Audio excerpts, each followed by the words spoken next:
नमो सिद्धाणं नमो आयर्याणं नमो वज्झायाणं नमो लोये सव्यसाहुणं। पंच परमेष्टि भगवान की जय हो। आचार्य श्री गुरुवर कुंद कुंद महाराज की जय हो। आचार्य श्री गुरुवर विद्यासागर महाराज की जय। परम पूज्य निर्यापक श्रमण मुनि श्री सुधा सागर जी महाराज की जय। बोलो परम पूज्य श्री महासागर जी महाराज की जय। सविता जैन उदयपुर गुरुवर नमोस्तु। महाराज जी, इनकी जिज्ञासा है कि जो 8 कर्मों की स्थिति बंध की व्याख्या आपने की थी, तो जो स्थिति बंध होता है जीवों का, तो उस स्थिति बंध में क्या कर्म सत्ता में पड़े रहते हैं या उतने समय के बाद उदय में आते हैं? सत्ता में पड़े रहते हैं। जब कर्म व्यक्ति बांध देता है स्थिति को, इतने काल तक वो सत्ता में बंधे हुए रहते हैं। अपनी स्थिति, जैसे आपको कोई आपने दीवार पर पेंट कर दिया, तो आपने कहा कि ये पेंट 10 साल टिकेगा, तो वो 10 साल तक टिका रहता है। 10 साल के बाद खिलना चालू हो जाता है। हर चीज़ की एक्सपायरी डेट होती है। आप कोई भी वस्तु निर्माण करते, बोले इस साल की इस वस्तु की उम्र इतनी है। लोहे का आप कहते हो 100 साल के बाद आरसीसी 100 साल चलेगी, 100 साल के बाद खिलना चालू हो जाते हैं। ऐसे ही कर्मों का बंदोबस्त है। जैसे आपने गिट्टी को छत से बांध दिया, अब वो कब तक बंधा रहेगा, वो आपने स्थिति डाली है। बहुत अच्छा लोहा डाला है तो थोड़ा ज़्यादा चलेगा, कमज़ोर डाला है तो जल्दी करेगा। ऐसे ही कर्मों का बंध होता है। वो कर्मों का बंध जितनी स्थिति डाली है उतना चलेगा। कमज़ोर बंध है जल्दी आएगा, बलजोर बंध है टाइम से आएगा। ऐसा। राजेन जैन मेरठ है गुरुवर नमोस्तु।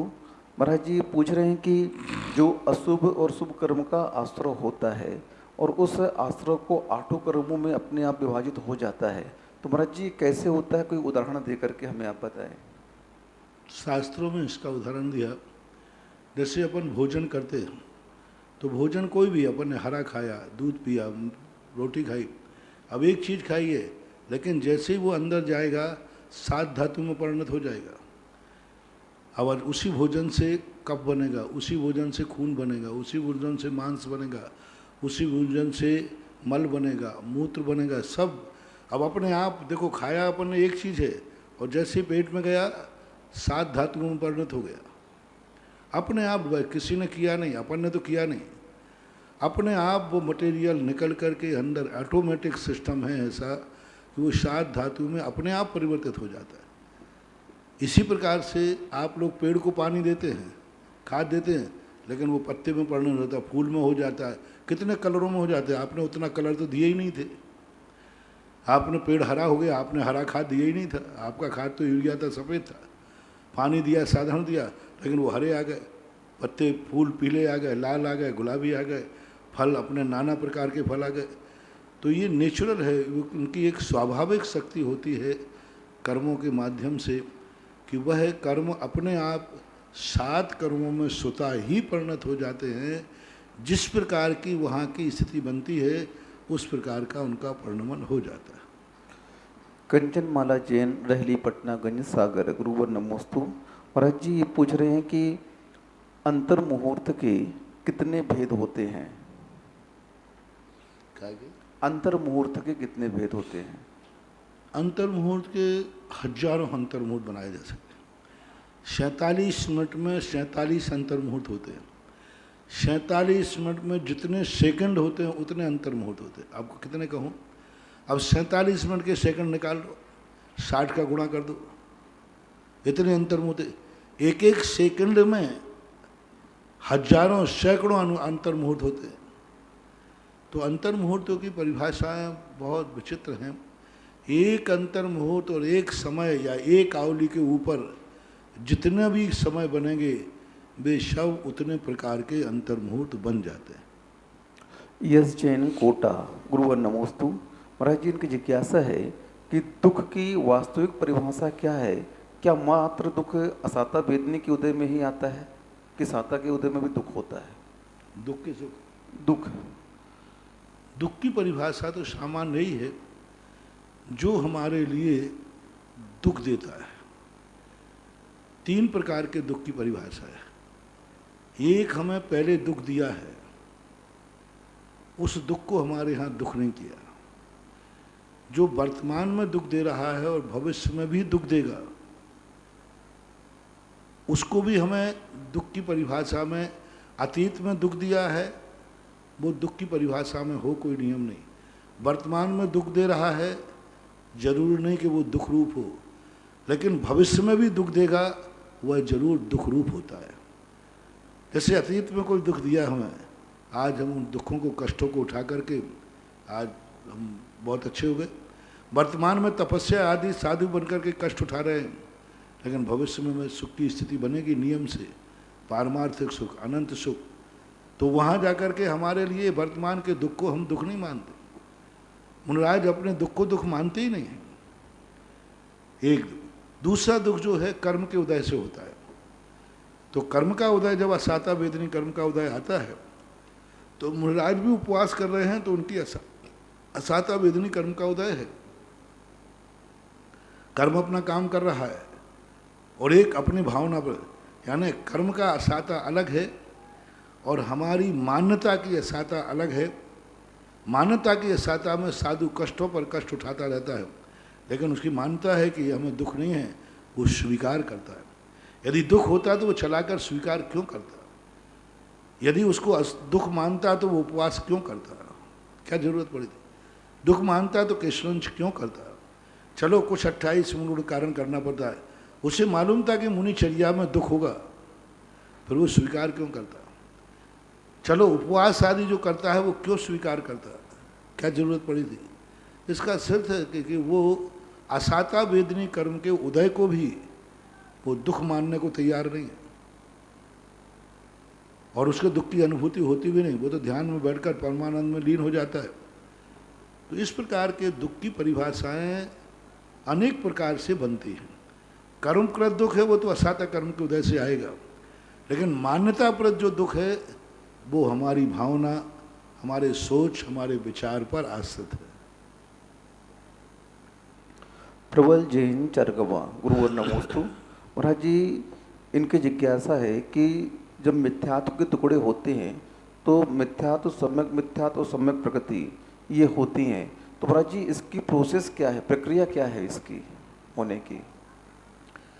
परिणाम, जब व्यक्ति सम्यक दर्शन के अभिमुख होता है, करण लब्धि में प्रवेश करता है, उस समय उसका इतना तीव्र विशुद्ध परिणाम होता है, उसके मन में भाव आया, आज तक मुझे किसने संसार में लाया, मुझे गुरु ने जो तत्व दर्शन दिया तो आज तक मैंने किसी ने बताया ही नहीं, मुझे समझ में क्यों नहीं आया, मैं कहाँ भटकता रहा, इतना बढ़िया सत्य था। और ऐसा तीव्र परिणाम उसके अंदर आता है सत्य के प्रति, और असत्य के प्रति घृणा आती है। किसने आज तक मेरी जिंदगी को अंधेरे में रखा? ऐसी कौन सी शक्ति है, हे भगवान, हे प्रभु, हे आत्मा की शक्ति, जिसने मुझे आज तक अंधेरे में रखा, उसका मैं नाश करना चाहता हूँ, दोबारा नहीं आ जाए। ऐसे अंतरंग परिणाम जो आत्मा के अंदर उठता है, वह मिथ्यात्व के उस समय अंतःकरण करता है, उस समय 3 टुकड़े कर देता है। ये परिणाम हमारी भावनात्मक है। इन भावनात्मक परिणाम को परिणमन क्रिया के अंतर होता है। जब व्यक्ति वो अंतःकरण में प्रवेश करता है तो अपने विधिवत कर्मों को आगाल प्रत्यागाल करता है। आगाल प्रत्यागाल उनको कमजोर करता है, अनंत गुणाहीन करता है, स्थान को खाली करता है आगाल प्रत्यागाल के माध्यम से।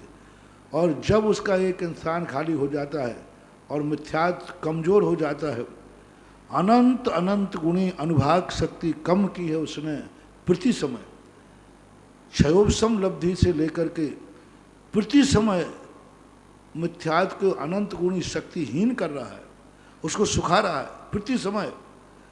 यानी 5 लब्धियों में असंख्यात समय हो गए, और असंख्यात समय में उस मिथ्यात्व को इतना कमजोर कर डाला, इतना कमजोर कर डाला, जो इतना बलजोर था, इतना बलजोर था कि किसी के द्वारा घन पटकने पर वो टल नहीं सकता।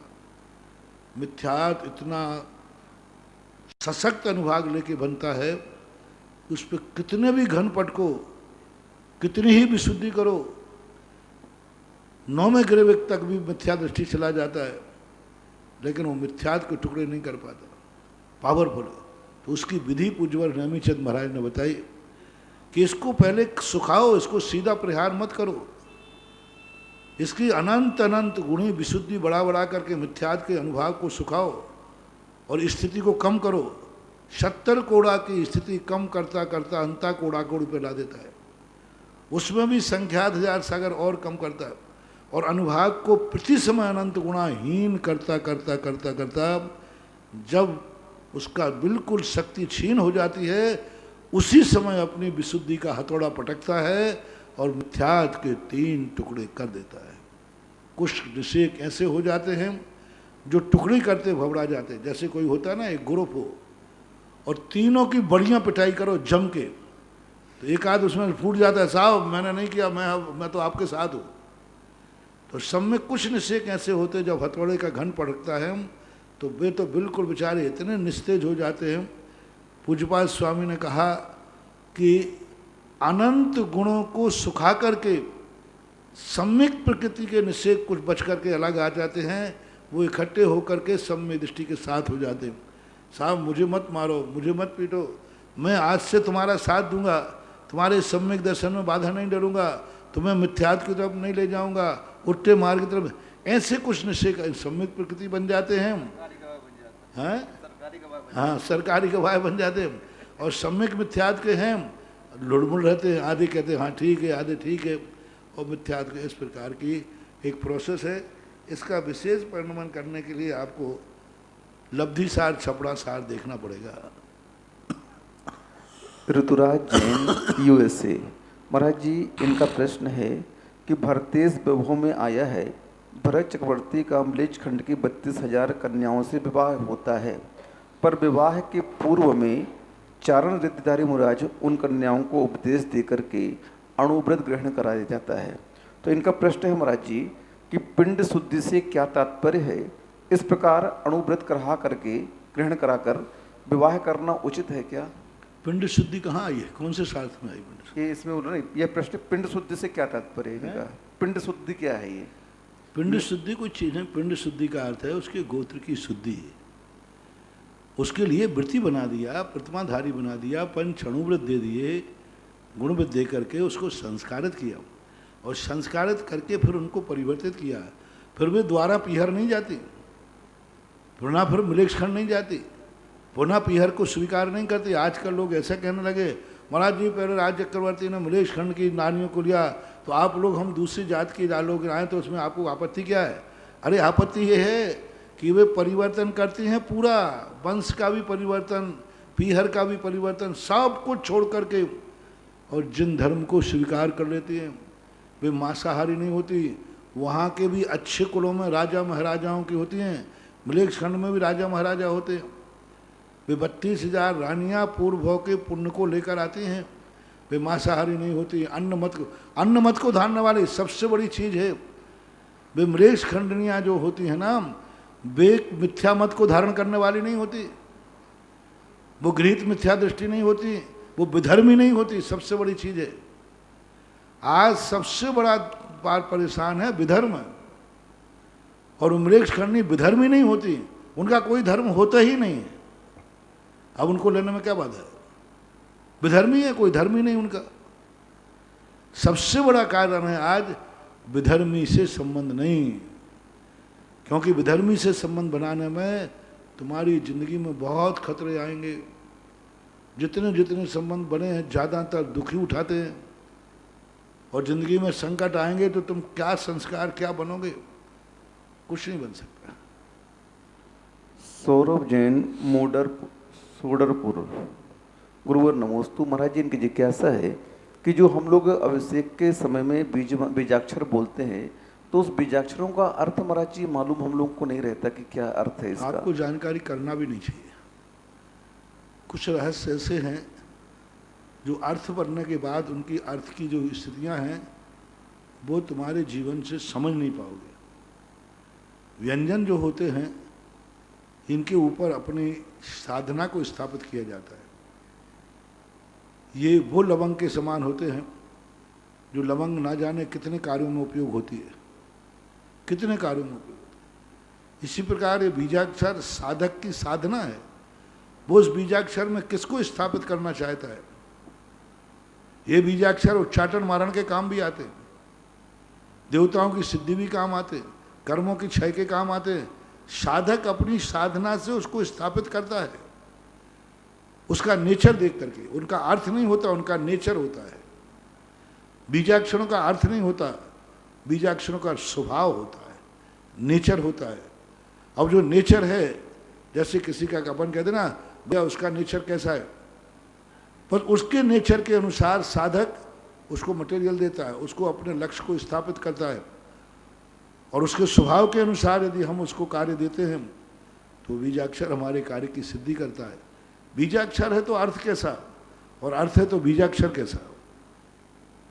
पद का अर्थ होता है, शब्द का अर्थ होता है, बीजाक्षर का अर्थ नहीं था, इसलिए उसको बीजाक्षर बोलते हैं।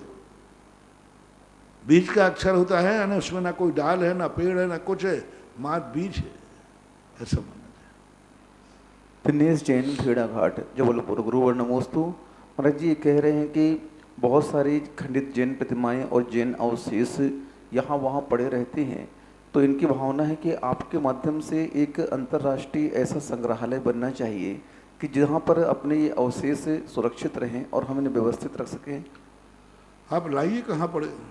मैं पूरे भारत में कई बार कह चुका, जहाँ भी आपके पास कैसी भी मूर्ति खंडित हो, पड़ी हो, कहीं मूर्ति हो, आप ला कर के दीजिए। हमारे पास सब संग्रहालय, सब व्यवस्थित किए हमने, सब जगह बहुत सारे स्थानों पर हमने।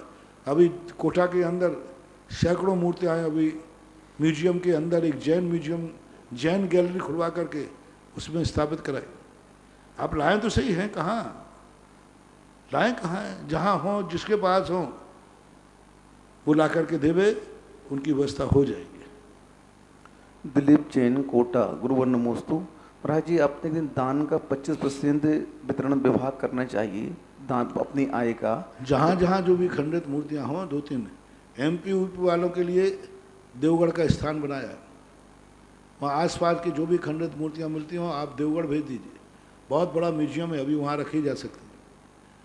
राजस्थान वाले आप मेरे संपर्क करिए, हम कहीं भी रखवा देंगे।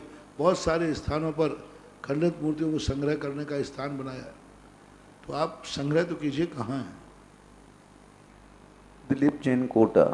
गुरुवर नमोस्तु। महाराज जी कह रहे हैं कि आपने अपनी दान का, आय के दान का 25% वितरण विभाग बताया, तो किस हिसाब से 25% वितरण करेंगे? अपनी आय का दान करने के लिए 25%। पहले 25% बाना देने वाला लाओ तो सही।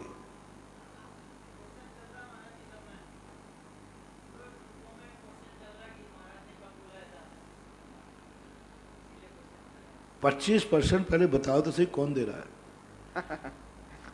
मैं तो 100% का समर्थक हूं।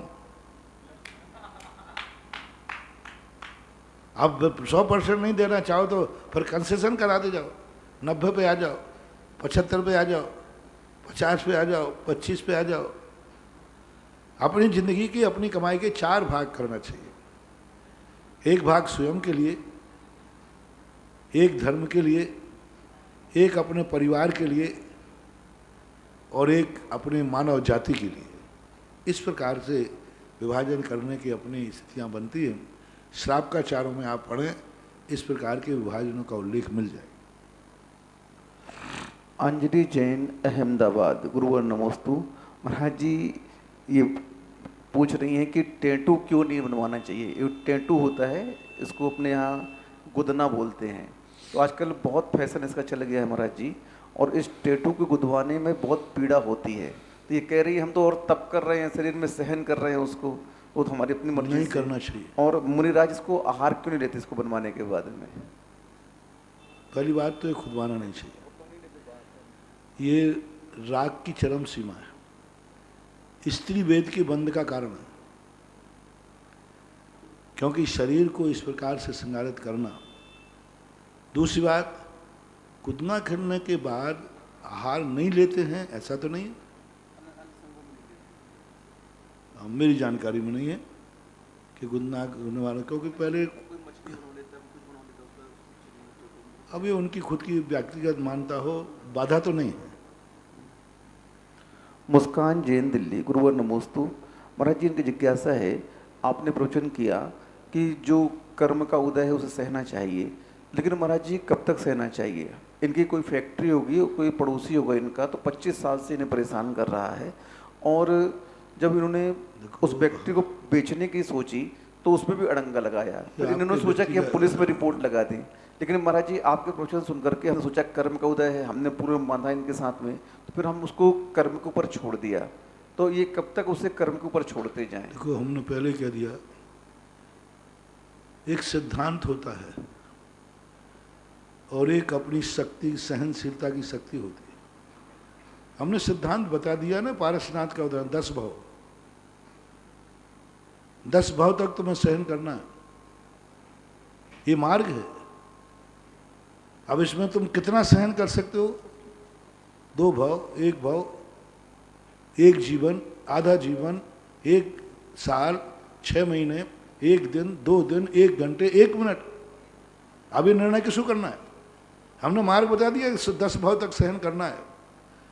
महाराज इतना नहीं बने तो 5 भाव कर लो, महाराज इतना नहीं बने तो 1 भाव कर लो, इतना नहीं बने तो भाई 5 साल कर लो, साल भर कर लो, 6 महीने कर लो, 6 महीने तक सहन करो, फिर जो होगा सो देखा जाएगा।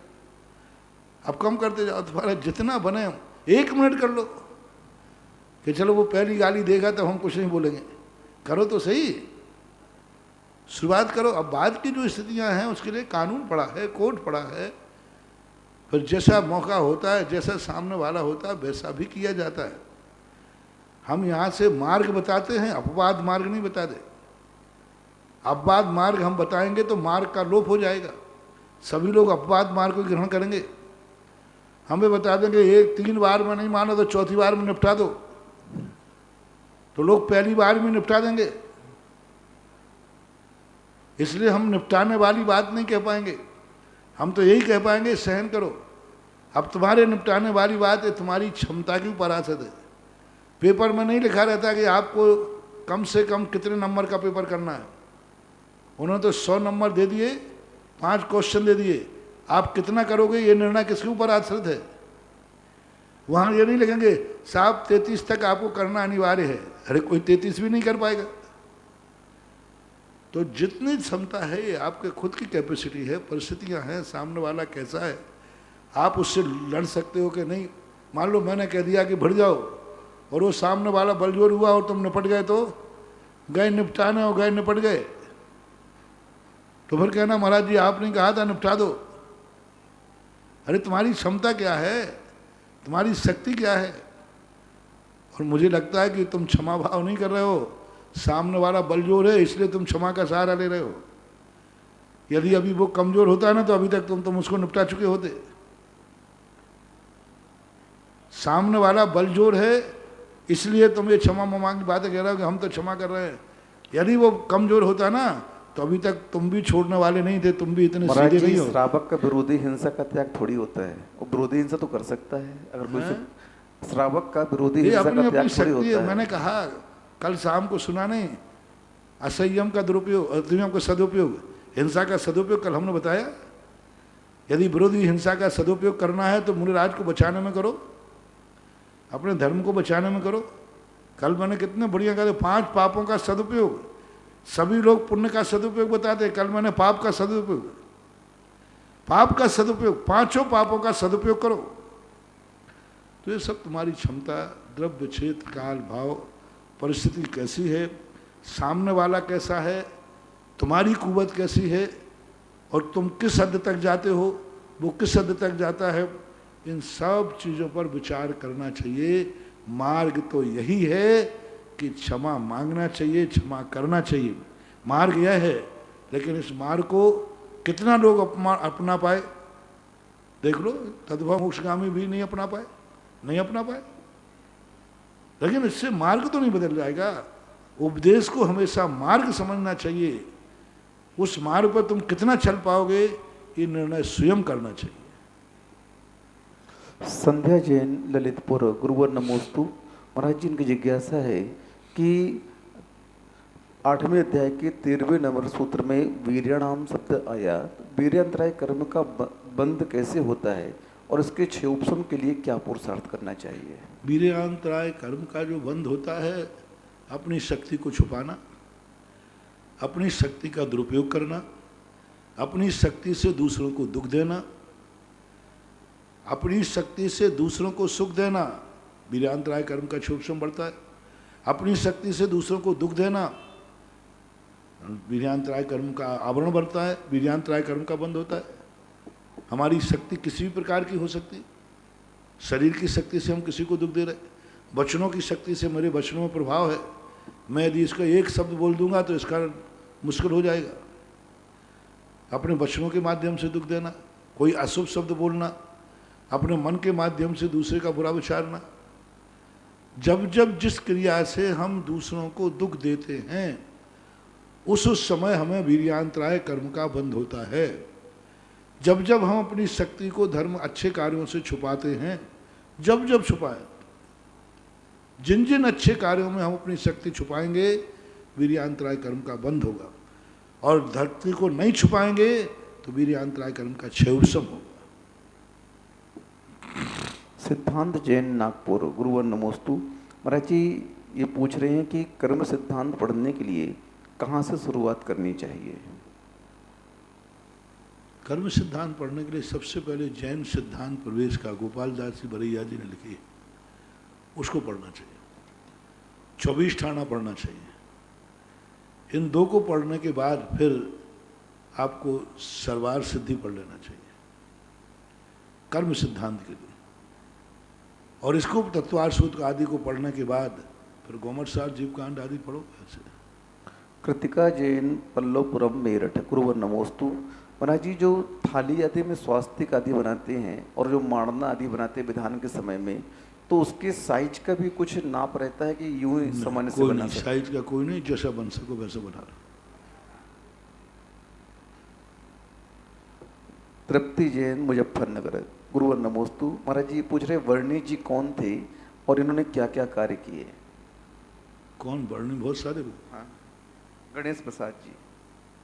गणेश प्रसाद वर्णी एक क्षुल्लक थे, असाटी ब्राह्मण थे, बुंदेलखंड के थे, और उन्होंने अपने जीवन में ब्रह्मचर्य अवस्था में बहुत संघर्ष उठाए हैं, अच्छे विद्यालय आदि के कार्य किए हैं।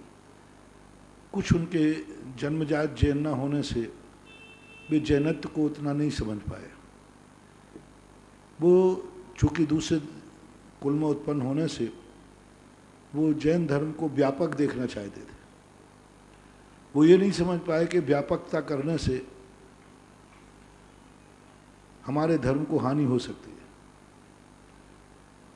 जैसे जब किसी का धन हो, दूसरे का धन हो, तो अपन क्या सोचेंगे, ये धन सबके काम आना चाहिए। अपन सोच में पूछेंगे भाई इसके पास 1 करोड़ रुपया क्या काम आना चाहिए, तो अपन सलाह क्या देंगे, बोलो सबके काम आना चाहिए। और जिसका धन है उससे पूछो किसके काम आना चाहिए, बोलो। बहुत बढ़िया उदाहरण है।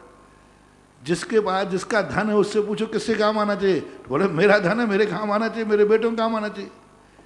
लेकिन दूसरे से पूछो कि ये धन किसके काम आना चाहिए, इसके पास एक, बोले इसका कायदा से तो सबके काम आना चाहिए।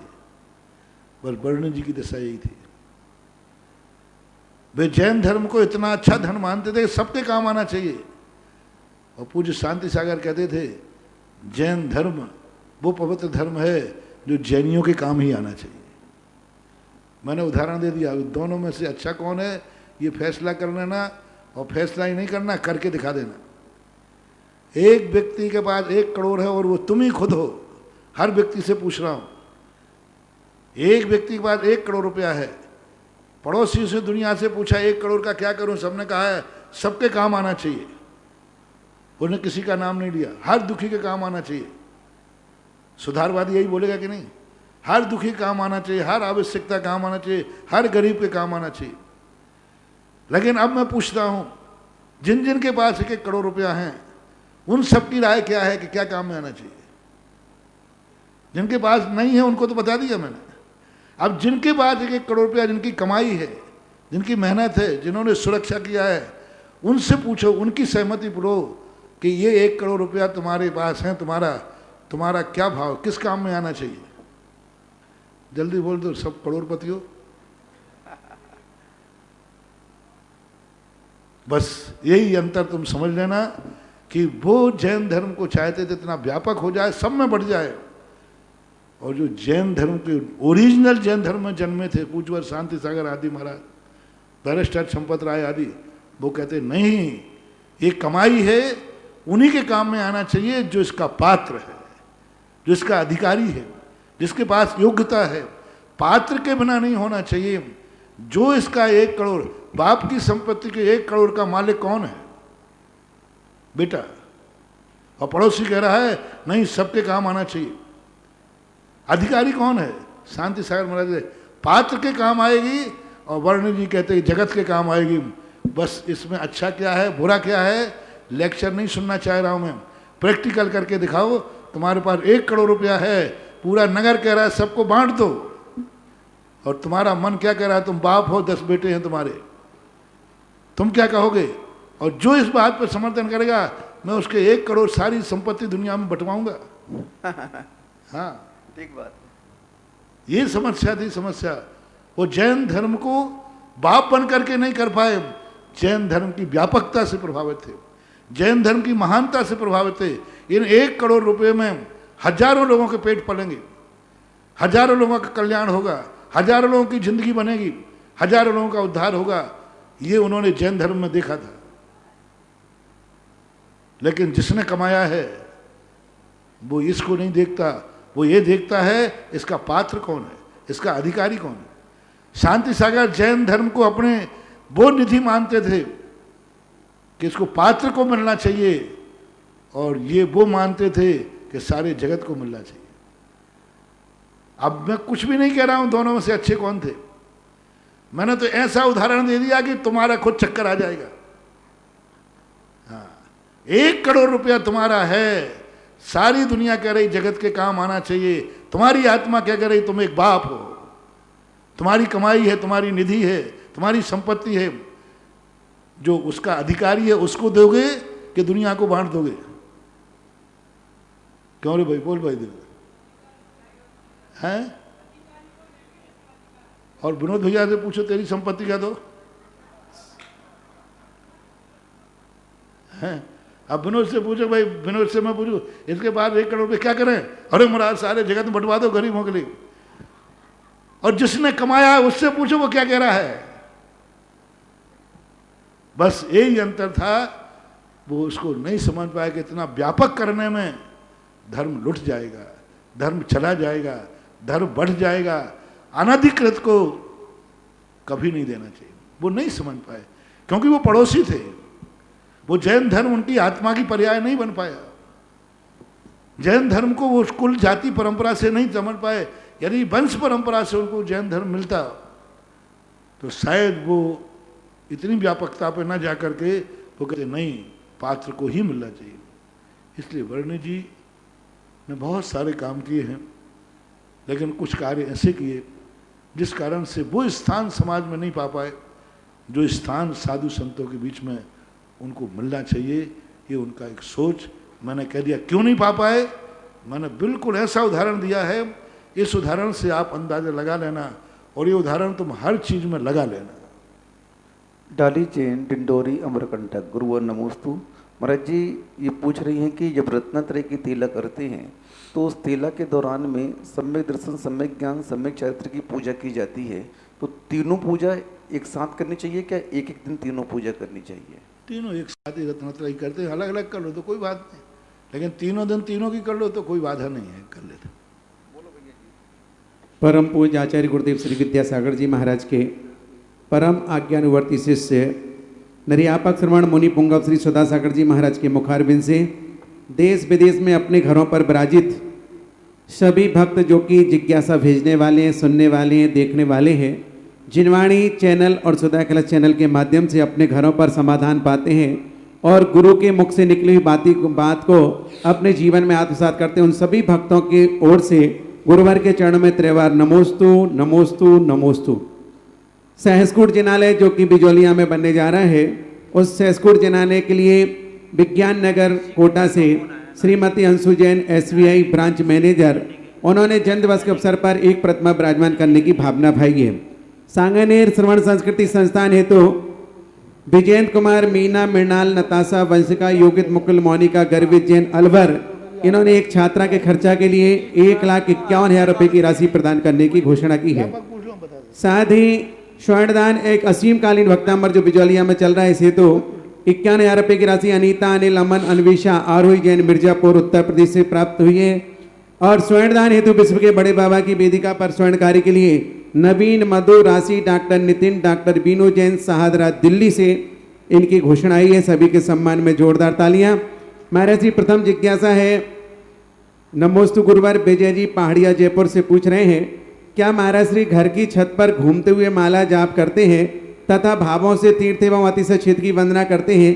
क्या ऐसा करना कहाँ तक ठीक है? कृपया मार्गदर्शन करें। देखो, ये सब अनुष्ठान के अंतर्गत नहीं आएगा। छत पे घूमते माला फेर रहे हो, ठीक है, कोई दूसरे कार्य करने की अपेक्षा ठीक है, लेकिन अनुष्ठान नहीं है ये अशुभ से बचने के लिए आप करते हो तो ठीक है। यदि माला बंद कर दोगे तो फिर और कोई गाना गाओगे, इसलिए फेर रहे हो ठीक है, लेकिन ये तुम्हारी जाप की गणना में नहीं आएगा। कि आपने यदि नियम लिया कि मैं 1 लाख जाप फेरूंगा तो फिर आप घूमते घूमते फेरने लग जाओ, तो एक सामान्य रूप से ध्यान होता है और एक उसका अनुष्ठान होता है। अगली जिज्ञासा है, महाराज श्री आपके परम भक्त हैं, बचपन से ही आपके चरणों की रज हमेशा पाते रहे। विनोद छाबड़ा जयपुर और सचिन दिल्ली। महाराज श्री, इन लोगों की भावना है कि आपके आशीर्वाद से छोटी क्लास के बच्चों की फीस या छात्रावास की जो भी सुविधा हो, 12,000 रुपये प्रत्येक बच्चे को छात्रवृत्ति के रूप में। इसके लिए हमारे सांबा बखर में बहुत सारी चीज़ों के लिए आया है, बहुत वर्षों से चल रहा है। हमने कई स्थानों पर ऐसे गरीबों की सहायता के लिए ध्रुव फंड बनाए, कई स्थानों पर बनाए और लाखों करोड़ों के बनाए। लेकिन जो कमेटियां बनती हैं वे कमेटियां भाईचारे पर उतर आती हैं। वही वाली बात कि दिल्ली से 1 लाख 1 रुपया चलता है गरीब के लिए, गरीब के बाद 15 पैसा पहुंचता है। जहाँ जहाँ मैंने बनाया और हमारे महाराज लोगों ने और भी बनाए, जो कमेटियाँ बन जाती हैं वे अपने रिश्तेदारों को, अपने परिचितों को देते हैं और झगड़ा इतना हो जाता है, तुमने उसको क्यों दिया, मुझे क्यों नहीं दिया। एक ऐसा स्थिति बन जाती है। और दूसरा, जो अमीर हैं वे गरीब बन जाते हैं, जो मध्यम, जिनके पास समर्थ है वे कहते हैं मुझे क्यों नहीं, मैं भी तो हूँ समाज का व्यक्ति। जो वास्तविक गरीब हैं उन तक ये चीज़ नहीं पहुँचती। शुरुआत में तो ये संस्थाएं अच्छा काम करती हैं, धीरे धीरे करके वो जो मध्यम वर्ग या अमीर वर्ग है वो उन संस्थाओं को घेर कर सारा पैसा उठा लेता है। कई बार मैंने भी देने की घोषणाएं किया, ऐसे ऐसे लोगों ने दुरुपयोग किया इसका, ऐसे ऐसे लोगों ने दुरुपयोग किया कि मैंने जब उनका पता किया तो उनके पास जुआ के लिए पैसा है। गुटखा खा रहा है, कम से कम 100 रुपये का गुटखा खा रहा है दिन भर का, बीड़ी सिगरेट पी रहा है और बच्चे को पढ़ाने को पैसे नहीं है। अभी हमने जो कोरोना के समय सहायता कराई, ऐसे ऐसे लोगों ने सहायता मंगा ली जिनके पास, जिनके परिवार से पूछा, बोले साहब इतना पैसा है कुछ पूछो मत। एक ने तो कह दिया अनाज भेजना है, बोले अनाज नहीं पैसा दे दो, क्योंकि उसको नशा की कोई वस्तु खरीदना है। तो इन स्थितियों में हम सबसे फेल होते हैं और सदुपयोग नहीं हो रहा है। शुरुआत में हो जाता है, धीरे धीरे। अब मैंने इसलिए एक व्यवस्था बनाई कोटा के अंदर से, कि कोटा के अंदर हमने एक व्यवस्था बनाई, कोई संस्था नहीं बनाई जाएगी, कोई पैसा नहीं लिया जाएगा। गरीब जो व्यक्ति आएगा, छात्र आएगा, उसकी पूरी तहकीकात करके हमने 20-25 सेट बना दिए, 1 number set, 2 number, 3 number, 4 number. एक व्यक्ति आएगा, फलाने सेठ को सूचना कर दी जाएगी कि भाई ये बालक है, गरीब है, इसकी पूरी कमेटी ने तहकीकात कर ली है। वो पैसा सीधा उस व्यक्ति को ना दिया जाए, सीधा कॉलेज में जमा करा दिया जाए, सीधी छात्रावास में जमा करा दिया जाए। आपको पैसे से मतलब है कि पढ़ाई से, सीधा दिया जाए। कोटा के अंदर अभी भी हमारे छात्रावास में कम से कम 10-20 लड़के पढ़ते हैं निःशुल्क, किसी को कोई पता नहीं है। पर वो सेठ आएगा, साहब ये बच्चे को मैंने गोद ले लिया है, इस बच्चे को आप भर्ती कीजिए, फीस मैं जमा कराऊंगा। और वो सेठ फीस भेज देता है, उसका नाम पहला दानी, दूसरा दानी, इस प्रकार के दानी नंबर। तो आज के समय पे पैसा इकट्ठा करना, कोई संस्था बनाकर पैसा इकट्ठा करना, पैसा लेना, ये बदनामी के कारण होने लगा। अच्छी संस्थाओं के अंतर्गत में अब ये कार्य के लिए मेरे से चर्चा बहुत दिनों से चल रही थी। सचिन और विनोद छावड़ा दोनों बच्चे हैं, दोनों का एक भाव था और दोनों ने पूछा, तब मैंने कहा कि आप, तो उन्होंने यही विधि बनाई, कोई पैसा किसी से नहीं लिया जाएगा, मात्र आपकी एंट्री होगी, आपको फलाने बालक का नाम भेजा जाएगा और कहा जाएगा कि फलाना कॉलेज है, फलाना हॉस्टल है, वहाँ आपको इतनी फीस भेजना है। और बच्चे का पूरा एड्रेस भेजा जाएगा। जो देने वाला है उसको भी मालूम रहना चाहिए मैंने किस बच्चे की फीस दी है, और जिस बच्चे को मिली है उसको भी मालूम रहना चाहिए किस सेठ ने मेरे ऊपर उपकार किया है। संस्थाओं में इकट्ठा कर दिया, दातार का पता ही नहीं किसने। और जो कमेटी के पदाधिकारी हैं वो अपनी बाय उठते हैं, मैंने इतने बच्चों के लिए सहायता कराई, और उन्होंने एक बच्चे की सहायता नहीं की और दातार का पता ही नहीं। तो अब सबसे बढ़िया व्यवस्था ये बनाई है, और शायद वही व्यवस्था लोगों ने बनाई है कि दातार होगा, दातार को बच्चे का नाम भेजा जाएगा, फलाने स्थान पर फलाना बच्चा है, ये फ़ोन नंबर है, वो सेठ उस फ़ोन नंबर वाले बच्चे से बात करेगा और कमेटी उसका जो उसकी रखेगी, और उसके लिए जाकर के वो व्यवस्थित करेगा, और उसको चेक भेजेगा, उसके घर नहीं भेजेगा, उसके खाते में नहीं भेजेगा, डायरेक्ट कॉलेज में भेजेगा, या हॉस्टल में पढ़ता है तो हॉस्टल में भेजेगा। ऐसी व्यवस्था बनाने के लिए इन लोगों ने तैयार हुआ, तो मैंने आशीर्वाद दिया। बहुत सारे लोग अभी इन्होंने थोड़ा सा काम कर रहे हैं, इनका भाव है कि हम 100, 150, 200 बच्चों की फीस करें, और यदि इनकी अच्छी सफलता मिली तो ये इनका भाव है कि हम बड़े बड़े बच्चों की, अभी तो एक छोटी सी राशि से शुरू कर रहे हैं, फिर इनका भाव है कि बड़े बड़े लोगों को भी हम देंगे, जो अच्छे पढ़ाने वाले बच्चे आएंगे। तो ऐसे सेठ भी तैयार है। सभी सेठों को एक तराजू को मत रखो, इन सेठों में रखे फर्स्ट, सेकंड, थर्ड। जो एक क्वालिटी के सेठ हैं वे एक क्वालिटी के विद्यार्थी को पढ़ाएंगे, यानी ये बड़ी क्लास में पढ़ने वाला विद्यार्थी है, बहुत अच्छे नंबर ला रहा है, इसको फलाना सेठ अध्ययन कराएगा, वो पढ़ाई कराएगा। और जो पढ़ने वाला है उसको इस फॉर्म का फॉर्म भरना पड़ेगा, जब मैं कमाने लग जाऊंगा एक बच्चे को मैं पढ़ाऊंगा, ये शपथ उसको लेना पड़ेगी, तब दिया जाएगा। जय हो। जब दिया जाएगा, जब वो नियम लेवे कि मैं एक बच्चे को, जब मैं कमाने लग जाऊंगा मैं एक बच्चे को अपनी जिंदगी में, गरीब को पढ़ाऊंगा, ये शपथ पत्र उसको देना पड़ेगा, तब जाकर के उसको वो एक बच्चे की फीस वो भी तैयार करेगा। जब वो नौकरी लग जाएगा वो एंट्री कराएगा, साहब मैं भी एक बच्चे को अपनी ज़िंदगी में पढ़ाऊंगा, क्योंकि किसी गरीब ने, अमीर ने मेरी सहायता की है, तो मैं भी किसी गरीब की सहायता करूंगा। ऐसा करके इन दोनों बालकों ने, तो इसके लिए हम, हालांकि एक ही संस्थान सबसे बढ़िया है, श्रमण संस्थान के अंतर्गत इनके लिए, दोनों बच्चों के लिए समर्पित करता हूं। इनको संस्थान की कमेटी से कोई मतलब नहीं रहेगा, संस्थान की कमेटी से इनको कोई लेना देना नहीं, कोई इंटरफियर संस्थान कमेटी नहीं करेगी, लेकिन बैनर रहेगा श्रमण संस्थान सांगानेर के तत्वावधान से। एक अलग से इनको एक बात आ गए, इसको अभी हम देखते हैं, यदि अच्छी रिपोर्ट आई तो अभी मैं 1 साल का आशीर्वाद देता हूँ जी। यदि अच्छी रिपोर्ट आई तो फिर अगली साल के दूंगा, नहीं तो मैं स्टॉप कर दूंगा। अभी 1 साल के लिए आशीर्वाद है, 1 साल ये कार्य करें, इसका क्या रिजल्ट आता है। और दोनों बालकों के लिए, सचिन को, विनोद को भी और सचिन को भी, दोनों के लिए मेरा आशीर्वाद है, इस कार्य को आगे बढ़ाएं। महाराज श्री, उनकी भावना है कि हम पैसे को छुएंगे नहीं, डायरेक्ट सेठ से संपर्क होगा और डायरेक्ट उस कॉलेज छात्रावास में आपके आशीर्वाद से भेज दिया जाएगा। बीच में सिर्फ इनका तो माध्यम रहेगा दोनों कड़ी को जोड़ने का, इसके अलावा इनका कोई स्वार्थ नहीं रहेगा। और 1 साल का आपका आशीर्वाद रहेगा तो वो 1 साल तक करेंगे, और इसके बाद आपका जैसा आशीर्वाद होगा आगे पुनः पुरुषार्थ करेंगे। तो बंधुओं, इन दोनों भाइयों ने बहुत दिनों से मतलब प्रेरणा नहीं, उनकी भावना थी और बार बार यहाँ निवेदन कर रहे थे। महाराज जी के पास भी निवेदन आया और इन्होंने कहा कि जैसा गुरु जी का आशीर्वाद होगा हम वैसा करेंगे। तो सांगानेर संस्थान के द्वारा उनके तत्वाधान में, और उन्होंने अपनी भावना रखी है और उन्होंने कहा है कि हम इस निधि को एक नाम से चलाएंगे। वो कोई कमेटी नहीं होगी, उसमें कोई बैंक का अकाउंट नहीं होगा, कोई साइन नहीं होंगे, कोई सिग्नेचर नहीं होंगे, लेकिन उनकी भावना है कि इसमें कम से कम गुरुवर का नाम जुड़ा रहे। तो उन्होंने कहा निर्यापक श्रवण संत श्री सदा सागर छात्र निधि के नाम से हम इसको प्रसारित करेंगे। एक बार जोरदार तालियों से उन दोनों भक्तों के सम्मान में ताली हो जाएंगे।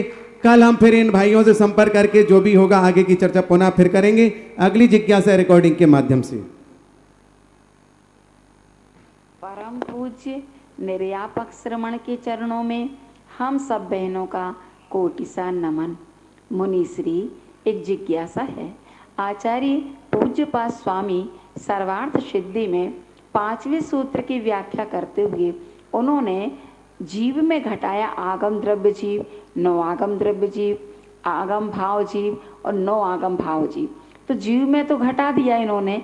जैसे मान लो हम इसमें सम्यक दर्शन को लगाएं, और सम्यक दर्शन में नाम से सम्यक दर्शन, स्थापना में सम्यक दर्शन, तो जब द्रव्य सम्यक दर्शन और भाव सम्यक दर्शन लगाएंगे तो सामान्य से विवक्षा में तो लगा लेंगे कि आगे ये द्रव्य, आगे सम्यक दृष्टि होगा सो द्रव्य सम्यक दर्शन है, और जो सम्यक दर्शन से सहित है वो भाव सम्यक दर्शन है।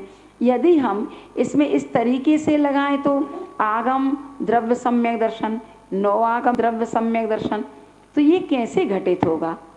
आगम भाव सम्यक दर्शन, नौ आगम भाव सम्यक दर्शन, इसको घटित आपके श्रीमुख से इसको घटित करना सुनना आगम चाहती के हूँ। अनुसार आगम की परिभाषा ये होती है जो उसका ज्ञाता है लेकिन वर्तमान में वो अनुपयुक्त है। तो आगम द्रव्य सम्यक दर्शन ये है कि वह जानता है सम्यक दर्शन को, लेकिन वर्तमान में सम्यक दर्शन में उसका उपयोग नहीं है। नौ आगम में है, उसका ज्ञाता भी है, तद्रूप उपयोग अनुभव भी कर रहा है, पर्यारूप परिणत भी है। इस प्रकार से तो आगम और नौ आगम की परिभाषा घटाएंगे तो सब में लगेगा, द्रव्य में भी लगेगा। द्रव्य में त्रिकालिक शक्ति हमारी आत्मा में सम्यक दर्शन की है, वह द्रव्यांग त्रिकालिक रूप है। भाव आगम हमारी वर्तमान में अभिव्यक्ति है। विशेष रूप से आगम और नौ आगम में जो लगाया जाता है आगम द्रव्य सम्यक दर्शन। तो आगम में शास्त्रों में जो सम्यक दर्शन की परिभाषाएं हैं उनको जानकार है, ज्ञाता है, सब कुछ है, लेकिन वर्तमान में वह उपयोग से रहित है, उसके संबंध में उसके ज्ञान में नहीं आ रहा है। तो आगम सम्यक दर्शन है। नौ आगम जो उसको जानता है, अनुभव में भी आ रहा है और वर्तमान में उसी पे चर्चा कर रहा है, उसी को उपयोग में ला रहा है, तो नौ आगम सम्यक दर्शन सबके साथ यही लगेगा, ऐसा माना जाए। अगली जिज्ञासा ब्रह्मचारी महावीर भैया। मेरे गुरुदेव को बारंबार नमोस्तु। महाराज श्री, आज पूरे भारत में सरकार की तरफ से हिंदू मंदिर और मंदिरों को खोलने की परमिशन हो गई है।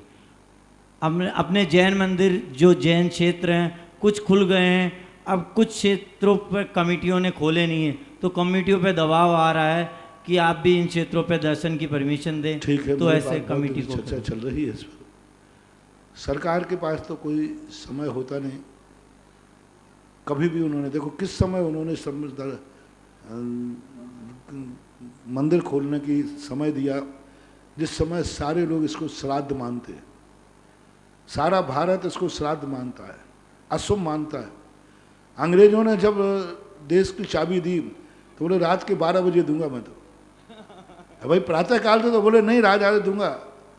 ऐसे मुहूर्त में दी कि तुम जिंदगी भर लड़ते भिड़ते रहना आपसे में, उनके जाति बंटवारा हो गया। इसी प्रकार कब दी अभी, अरे भाई 5 दिन पहले दे देते छूट, या फिर सीधी 5 में देते छूट। अभी सबके लिए मेरा निर्देशन है, तीर्थ क्षेत्रों के लिए, क्योंकि बहुत लंबे समय से तीर्थ क्षेत्र बंद रहे, बहुत लंबे समय से मंदिर बंद रहे। अब ऐसे समय पे खोलो कि फिर कभी बंद करना न पड़े। तो कम से कम ये जो अभी तीर्थ क्षेत्र अभी जिनमें नहीं खुले हैं, ये जो श्राद्ध के दिन हैं इनको निकल जाने दो। ये कराए दिन भी बोलते हैं शायद कोई है, जी हाँ, बुंदेलखंड में कराए दिन बोलते हैं, हम श्राद्ध दिन बोलते हैं। लोक व्यवहार की अपेक्षा और ज्योतिष के अनुसार ये पखवाड़ा ठीक नहीं माना जाता। और यदि इस पखवाड़े में भी प्रथम 2, 3, 4 दिन पंचमी तक तो फिर भी ठीक थे, अब तो पंचमी भी निकल गई जी। है? आज ये पंचमी तो उसके पहले तक की तो बात ठीक थी, लेकिन अब इसको ऐसा किया जाए, कम से कम अभी श्राद्ध के दिन खोल करके मैं एक शुभ मुहूर्त, शुभ समय निकाल करके देता हूँ आपको। ये जरूर नहीं कि वो शुभ ही हो, मैं तो कागज से निकाल दूंगा। भावना अपनी ये रहती है कि शुभ होवे, सब अच्छा होवे, फिर प्रकृति को कौन नकार सकता है, क्या कर सकते। तुम्हें मत समझना कि महाराज ने निकाल दिया तो बस शुभ ही शुभ होगा, नहीं। मैंने कहा ना, दीपक को हाथ लगाना अपना काम है, हाथ लगाने के बाद भी दीपक कई बार बुझ जाता है, लेकिन तो फिर क्या हाथ लगाना बंद कर देना चाहिए? हमने कहा भाई दीपक को चिमनी लगाओ, हाथ लगाओ, दीपक बच जाएगा। दीपक बुझ गया, बोले महाराज ने क्या कर लिया, दीपक हाथ लगाने। अरे मूर्ख, दीपक लगाने, हाथ लगाने के बाद भी दीपक बुझ सकता है, लेकिन दीपक में हाथ लगाना कभी बंद करना नहीं चाहिए। जब जब हवा करो, बच भी तो जाता है। सदा सदा जब जब हाथ लगाया तब तब दीपक बुझा कि कभी कभी बचा भी है?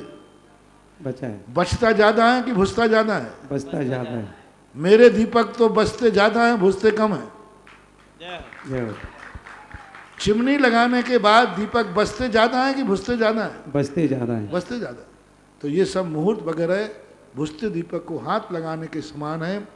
यदि बिगड़ जाए तो काम, हाथ लगाने को बदनामी मत करना, हाथ लगाने की बदनामी नहीं करना, ये पुरुषार्थ कहलाता है, करना ही चाहिए। वो मूर्ख है जो ये बात कहे कि हाथ लगाने के बाद भी बुझ सकता है, इसलिए मैं हाथ ही नहीं लगाता।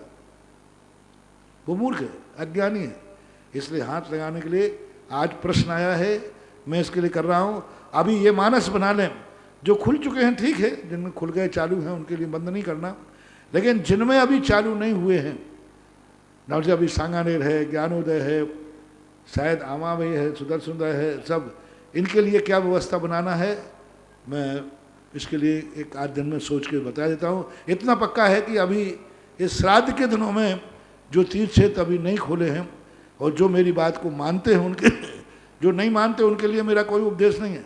हमेशा ध्यान रखना, हम यहाँ से कोई फरमान जारी करें तो ये उन्हीं लोगों के लिए है जो मेरी बात मानते।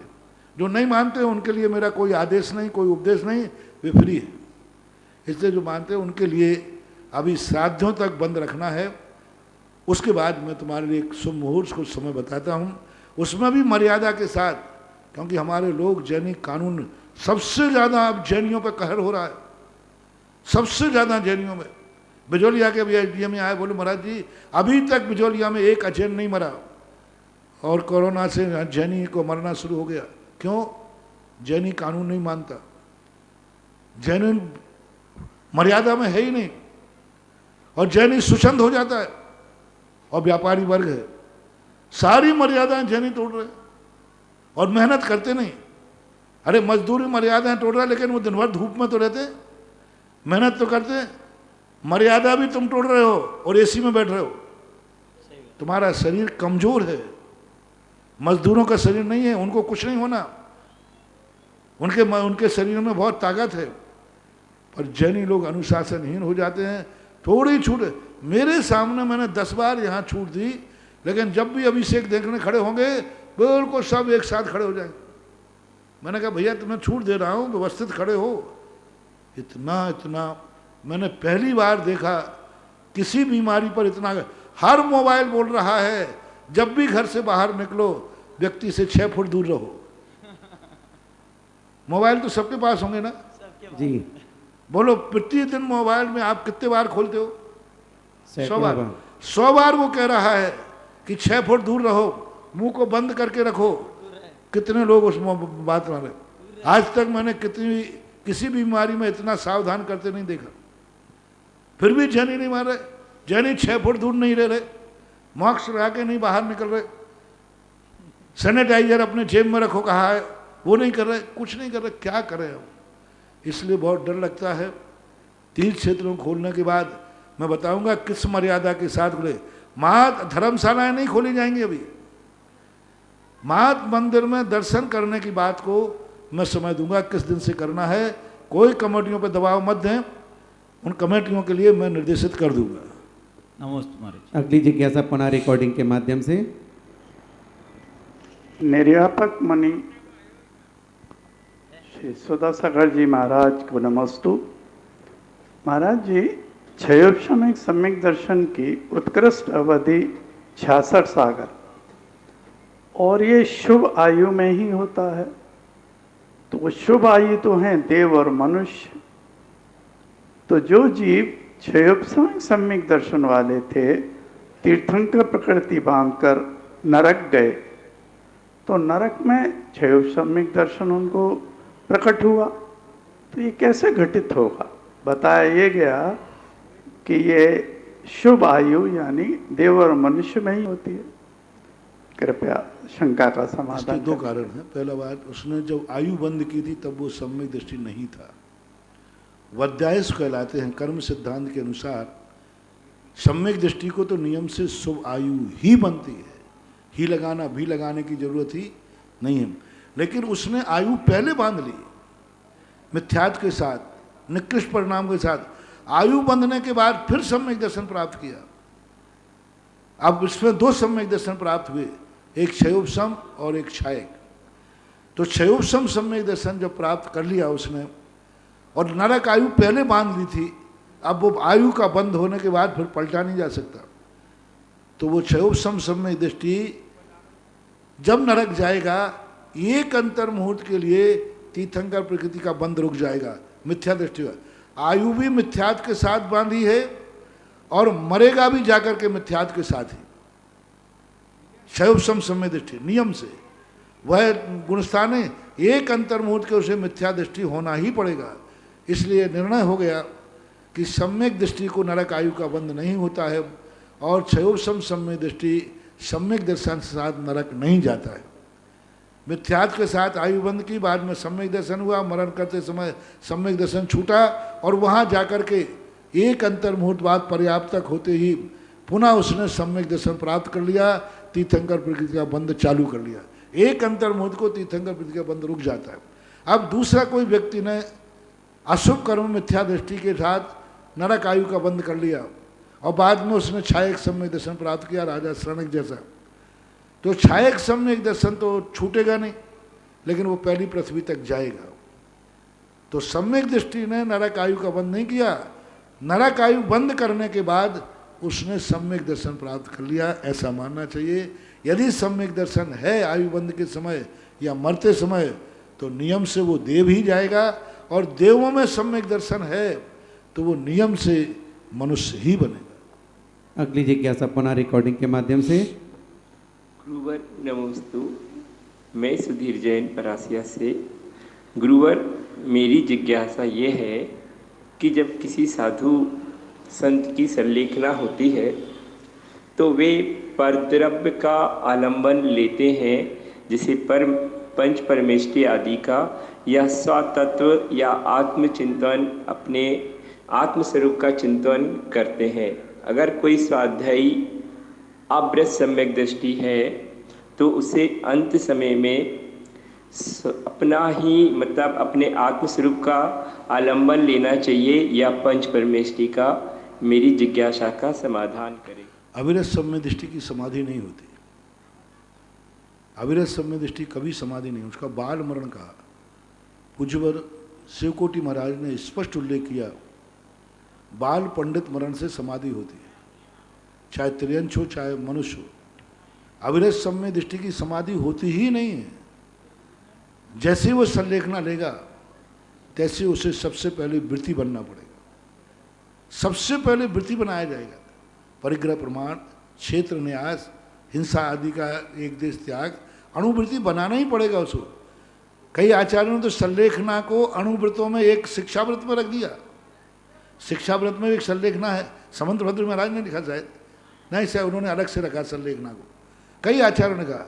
इसलिए पहली बात तो अविरत सम्यक दृष्टि का समाधि मरण होता नहीं, संलेखना कभी हो नहीं सकती, क्योंकि वो आत्मचिंतन कर नहीं सकता, आत्मा का विचार कर सकता है, आत्मा में स्थिरता नहीं, क्योंकि अभी संयम भरा हुआ है। बालक है, उसे बालक कहा, और बालक संलेखना नहीं लेता। और असंयम का मरण चाहे वो सम्यक दृष्टि क्यों न मरे, सम्यक दृष्टि भी यदि असंयम दशा में मरता है उसे बाल मरण कहा। अब बाल मरण आप समझना अज्ञान मरण, उससे कोई संलेखना नहीं होती।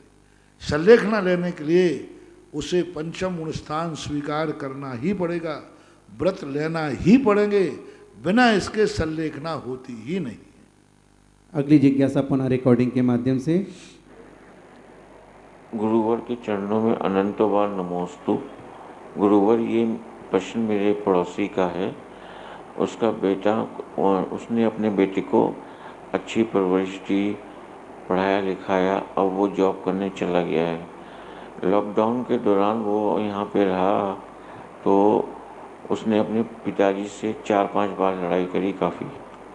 अब वो क्षमावनी पर्व पे अब वो वहाँ जॉब करने चला गया है और क्षमावनी पर्व पे अपनी माफ़ी मांग रहा है। तो क्या एक बाप को व्हाट्सएप के जरिए माफ़ कर देना चाहिए?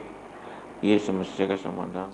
ये आपकी परिस्थितियाँ हैं, वो किस परिस्थिति में क्षमा मांग रहा है, उसकी परिस्थिति क्या है। बाप बेटे का मामला है, बेटे की नस बाप को पता रहना चाहिए, बेटे का नेचर बाप को पता रहना चाहिए, और क्षमा करने के क्या परिणाम निकलेंगे और क्षमा नहीं करने का दुष्परिणाम क्या निकलेगा, इतना ज्ञान अपने बाप को होना चाहिए। यदि इतना भी ज्ञान नहीं करता है तो उसे बाप नहीं बनना चाहिए। इस प्रकार से आज के जिज्ञासा समाधान कार्यक्रम संपन्न हुआ। आज की आरती के लिए तैयार रहेंगे पटवारी परिवार, जिन्हें परम पूज्य महाराज श्री का आहार कराने का